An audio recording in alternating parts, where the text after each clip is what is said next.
Fala, torcedor! Sejam todos bem-vindos a mais um vídeo aqui no canal Fut Cearense TV no YouTube e também na página Esquema Web Ceará no Facebook. No vídeo de hoje nós vamos fazer uma pequena videoanálise aí falando sobre o desempenho de Ceará e Fortaleza em mais uma rodada do Campeonato Brasileiro Série A.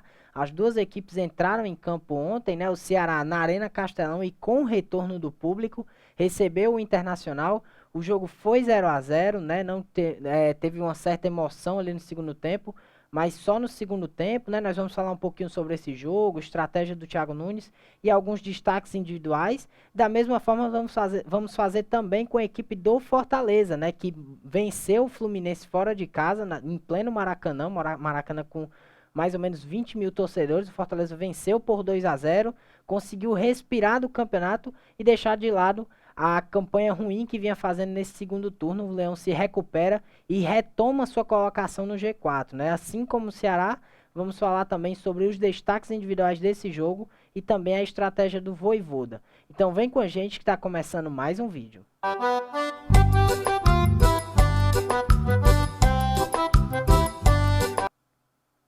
Então, para abrir o nosso vídeo, né, nós vamos começar falando da equipe do Ceará. O Ceará jogou um pouco mais cedo que o Fortaleza, né? Jogou às 19 horas, né, às 7 da noite.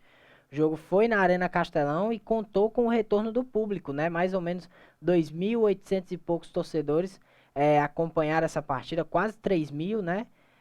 Já é alguma coisa, né? Obviamente ainda não é a capacidade máxima, né? Nem o que a gente viu também no último sábado no jogo do Fortaleza contra o Atlético Goianiense, mas aos poucos as coisas vão melhorando e os torcedores vão retornando ao estádio, né? Mas falando do jogo, né? O resultado não tão bom assim para o Ceará, principalmente pelas circunstâncias do jogo, né? O Internacional foi tentou sair um pouco mais para o jogo no primeiro tempo, né? Foi a equipe que foi mais perigosa ali nos minutos iniciais, rodou muita bola. O Ceará acabou pecando um pouco na marcação em alguns momentos, mas foi um jogo pouco fluido, né? Logo no começo, não tivemos grandes chances de gol e apesar da movimentação um pouco maior do Internacional, também não resultou em muita coisa, né?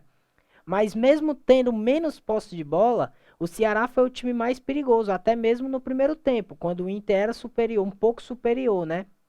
Mas as principais chances de gol caíram no pé realmente dos jogadores do Ceará que poderiam ter feito, né? O Vina teve uma boa chance e o Kleber também ali no primeiro tempo poderiam ter aberto o placar.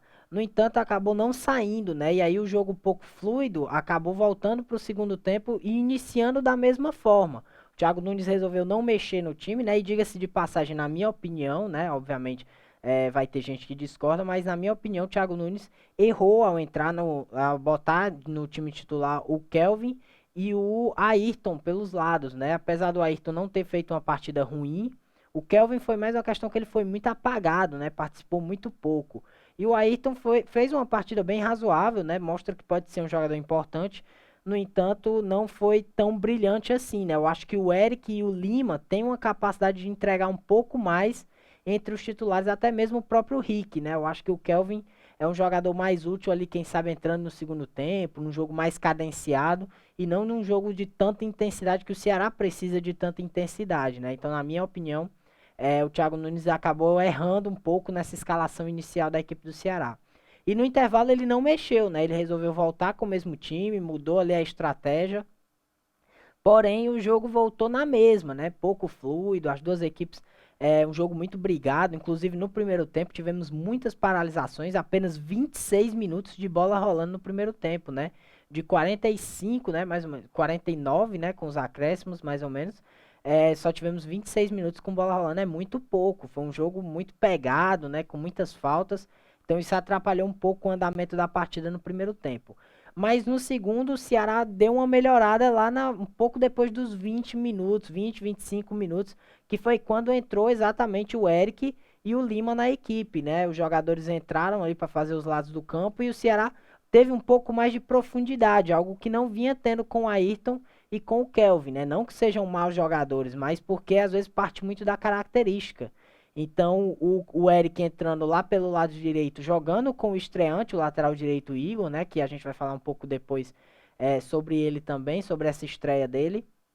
Mas jogou bem ali com o Eric e conseguiu encontrar alguns espaços, né? É um jogador que entra e faz muita fumaça, o Eric, principalmente no segundo tempo. Outro que também esteve bem e cresceu muito na partida, já vinha bem no jogo, né? Mas cresceu ainda mais no segundo tempo, que foi o Vina. O Vina vem um pouco criticado, né? Alguns jogos, não vinha repetindo as atuações que teve na última temporada, mas ontem conseguiu entregar um futebol muito produtivo, né? Buscando muita bola, armando o time do Ceará, fazendo inversão de jogo, inclusive chegando bem ao ataque, né? Teve uma das boas chances de gol do Ceará no primeiro tempo, a qual acabou chutando ali, o Daniel do Internacional fez a defesa.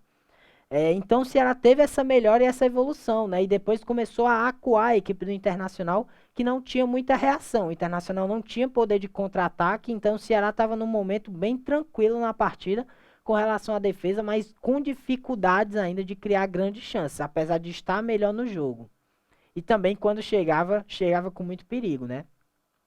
Mas conseguiu colocar a bola na trave, né? Outra finalização do Vina, teve uma boa chegada dentro da área também. Algumas jogadas de bola aérea, o Luiz Otávio, o Clebão também tiveram a oportunidade. O Daniel fez inclusive uma das grandes defesas do jogo numa cabeçada do Clebão, que na minha visão fez um bom jogo, né? Comparado ao que entrega o Jael na equipe titular em alguns momentos, mas o Clebão foi bem, assim como entrou bem no último jogo, né? Pode ser aí um jogador que esteja a evoluir, quem sabe, no novo comando técnico da equipe do Ceará. Então, o resultado de 0-0, que como eu disse, não é um resultado tão bom, tanto pela situação, né, obviamente, jogando em casa, o torcedor esperava os 3 pontos, como também pelas circunstâncias, porque tem jogo que realmente você, quando termina, você faz aquele ufa, né, porque terminou e seu time conquistou um pontinho. Nesse caso, não aconteceu isso, porque o Ceará teve mais chances e foi pouco atacado, o Internacional não teve muito poder de reação quando o Ceará tinha a bola. Então é o resultado que leva o Ceará aos 29 pontos na competição. O Ceará ocupa a 13ª colocação, né? Mas vale sempre lembrar, né, que o time ainda tem 2 jogos a menos que a maioria dos seus concorrentes ali nesse setor da tabela de classificação. Né? No final do vídeo a gente vai voltar para falar dos jogadores individualmente, né? De alguns jogadores individuais, de destaques individuais, tanto do Ceará como do Fortaleza, né? Então não acabou ainda a questão do desempenho do Ceará. Ainda vamos falar sobre alguns destaques desse jogo. Mas antes nós vamos falar um pouco sobre o jogo do Fortaleza, né? Que o Fortaleza estava aí numa maré ruim no campeonato, né? Tinha vencido apenas o Sport nos últimos jogos. Uma maré sem vencer na competição. Inclusive tinha deixado o G4 no início dessa rodada, considerando que o Corinthians venceu o Bahia na terça-feira, né? Mas ontem o Fortaleza entrou em campo para reagir, conseguiu sua reação, bateu o Fluminense num resultado gigantesco fora de casa, pelo placar de 2-0, com 2 gols dos seus zagueiros, né? No caso, o Tite e o Marcelo Benevenuto foram muito bem, né? Nós vamos comentar um pouco mais sobre esse jogador e outros no final do vídeo, assim como a equipe do Ceará. Mas vamos falar do jogo em si, né? Porque, como eu já falei, um resultado muito gigante para a equipe do Fortaleza, que dá um novo ânimo para a equipe no Campeonato Brasileiro, né? A equipe do Fortaleza iniciou o jogo ali abdicando um pouco da estratégia que a gente vê nos últimos jogos, né? O Vojvoda tem aquele costume de botar uma equipe bem ofensiva, gosta de jogar com muita intensidade, né? Mas nesse jogo ele abdicou um pouco da sua estratégia para se retrair um pouco mais, né? Chamou o Fluminense ali no primeiro tempo para vir para o seu campo de defesa e até tanto que o Fluminense foi um pouco melhor do que o Fortaleza no primeiro tempo, né? Criou chances mais perigosas, o Fortaleza praticamente não criou quase nada, né? Principalmente o Ângelo Henriques, que foi o jogador que foi escolhido para ser titular ao lado do Romarinho ali no ataque. Romarinho até ainda conseguiu produzir um pouco mais, mas o Ângelo Henriques acabou fazendo um primeiro tempo muito apagado. Então o Fluminense foi a equipe que buscou mais o gol e quase fez, né? Inclusive na reta final, Danilo Barcelos teve uma cobrança de falta no travessão que quase ia pintando um golaço do Fluminense, um gol que seria terrível para o Fortaleza levar para o intervalo. No entanto, o gol não saiu, o Fortaleza conseguiu segurar o 0-0 na primeira etapa. E aí no segundo tempo, no intervalo, na verdade, o Vojvoda resolveu mexer, né? Tirou os 2 jogadores que ele escolheu para a linha de frente, no caso o Ângelo Henriques e o Romarinho, e resolveu colocar o David e o Robson, até visando um pouco mais de profundidade pelos lados, porque o Robson, apesar de ser um jogador que não é tão técnico, tão velocista e muito menos aquele jogador de 1 contra 1, né? Mas ele é um jogador que quando cai pelos lados ele consegue criar uma outra chance, né? e principalmente dentro da área também, que ele é muito perigoso, não é à toa que é um dos artilheiros da equipe do Fortaleza na temporada. Então ele coloca o Robson e o David buscando dar um pouco mais de profundidade e isso surtiu efeito muito rápido no Fortaleza. Porque para um time que estava pressionado e estava criando muito pouco na primeira etapa, o Fortaleza conseguiu retomar um controle do jogo e fazer com que o Fluminense não tivesse tantas ações ofensivas assim como ele queria, né? Obviamente o Fluminense jogando em casa e em busca dos 3 pontos. E o Fortaleza conseguiu anular muito bem essa questão do Fluminense no segundo tempo. E aí, na bola parada, né, que é o diferencial, em 2 lances o Fortaleza foi lá e matou o jogo. Né, o primeiro gol com o Marcelo Benevenuto, após cobrança de escanteio do Crispim. E o segundo, novamente, após cobrança de escanteio do Crispim. O Tite botou a bola lá dentro do gol. Né, e praticamente naquele momento, apesar de não selar, mas já dava vantagem gigantesca. E foi um gol que o Fluminense sentiu demais, né? Depois do segundo gol do Fortaleza, o Fluminense praticamente se desorganizou e não conseguiu mais retomar o controle do jogo. Então, o Fortaleza, depois do segundo gol, fez apenas administrar o resultado, né? Mas entenda o que eu quero dizer. Administrar é diferente de sentar em cima da vantagem, né? O Fortaleza não sentou em cima da vantagem e deixou o Fluminense jogar. Muito pelo contrário, o Fortaleza teve a bola, controlou o jogo e, como eu disse, né, fez o suficiente apenas para conquistar os seus 3 pontos, né? E de forma espetacular, né? Porque você pegar o Fluminense, ser pouco agredido, principalmente lá no Maracanã, né? Que é um time forte, é um time que foi para as quartas da Libertadores. Então, é uma questão que tá bem avançado, né? O Fortaleza fez sim um grande jogo, conquista 3 pontos importantes. Agora tem 39 pontos e retomou, né? Passou o Corinthians na classificação, voltou para a quarta posição no Campeonato Brasileiro. Então, grande jogo do Fortaleza. Então, para encerrar o vídeo, como prometido, né, nós vamos falar um pouquinho sobre os destaques individuais do jogo, né? Vamos começar falando do Ceará primeiro, porque na minha opinião, os 3 grandes destaques da equipe foram o Meia Vina, o volante Marlon e o atacante Eric, da equipe do Ceará. O Eric que entrou no segundo tempo e fez um grande jogo, né? Como eu já falei. O Vina também entregando o que a gente espera do Vina, né? Nos jogos, distribuindo bem o jogo, conseguindo parecer bem dentro da área, que é uma marca importante dele, né? Não é à toa que fez muitos gols na última temporada.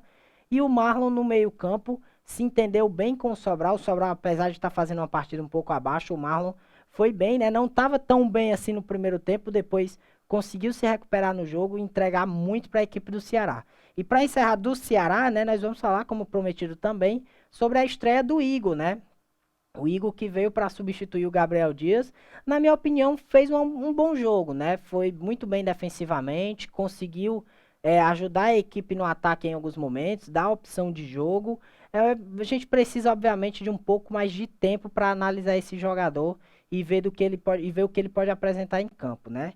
Pela equipe do Fortaleza, os destaques bem óbvios, né? O Tinga, o Benevenuto e o Tite fizeram uma partidaça. O Benevenuto e o Tite, principalmente pela sua grande partida defensiva e os gols da vitória que saíram na cabeça deles, né? E também, além desses dois, obviamente não podemos deixar de falar sobre o Ronald, que fez novamente um grande jogo, e o Lucas Crispim, com 2 assistências, um diferencial nessa equipe do Fortaleza. Jogou demais ali, principalmente não só pelas assistências, né? Distribuição, ocupação de espaço, tudo ele tá muito bem na temporada do Camisa 10 do Fortaleza. Então é isso, pessoal. A gente agradece a presença de todos, né? Para encerrar o nosso vídeo de hoje. Siga o nosso Instagram, @FutCearenseTV, né? Você encontra muito conteúdo bacana lá. E também a página Esquema Web Ceará no Facebook, que tem um programa Âncora de Notícias e todos os nossos conteúdos estão lá. Isso é tudo por hoje, a gente deve voltar em breve.